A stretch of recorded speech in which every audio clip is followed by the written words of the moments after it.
Olá pessoal, tudo bem? Então, vamos começar a falar sério? Primeira lei de Ohm. Uma lei, três equações. Todo mundo aí, formado na área de eletroeletrônica, já ouviu, já fez muito cálculo baseado na primeira lei de Ohm. Então, tensão, resistência e corrente. Então, são as três equações, as três equações básicas da lei de Ohm. Todo mundo aqui sabe, uma fonte de tensão com uma resistência conectada a ela vai percorrer uma corrente que é proporcional aos seus valores.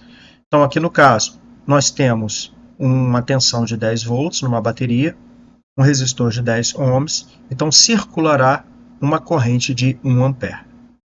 Até aí, mole, né?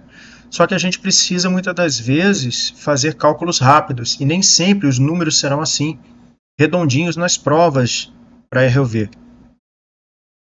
Então, no método tradicional, por exemplo, quando eu tenho um circuito com duas resistências e uma fonte de tensão, quando essas duas resistências têm valores iguais, é muito fácil calcular a queda de tensão ou a corrente nesses resistores.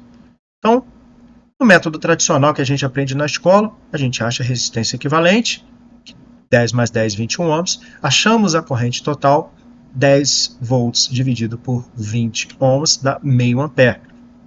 E calculamos a queda de tensão em cada resistor, se for pedido. Então, 10 ohms vezes 0,5. Então, em cada resistor desse, eu tenho uma queda de tensão de 5 amperes. Você é burro? 5 volts. Depois que você entende, isso parece óbvio e você acaba se perguntando: pô, por que o meu professor não me ensinou assim desse jeito? Então vamos lá. Primeiro, a gente acha o menor resistor. O menor resistor é de 2 ohms. Beleza. Quantas vezes o resistor de maior valor é maior do que o de menor valor? Nesse caso, eu tenho dois resistores, um de 2 e um de 10. O menor eu já achei 2. 10 é quantas vezes maior que 2? 5 vezes. Então, temos o resistor de 2 ohms, que vai ter peso 1.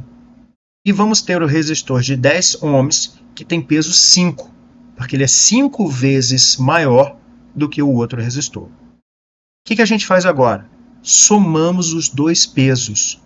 Pegamos o 1, equivalente peso 1 do resistor de 2 ohms, e o peso 5 do resistor de 10 ohms. Quanto deu?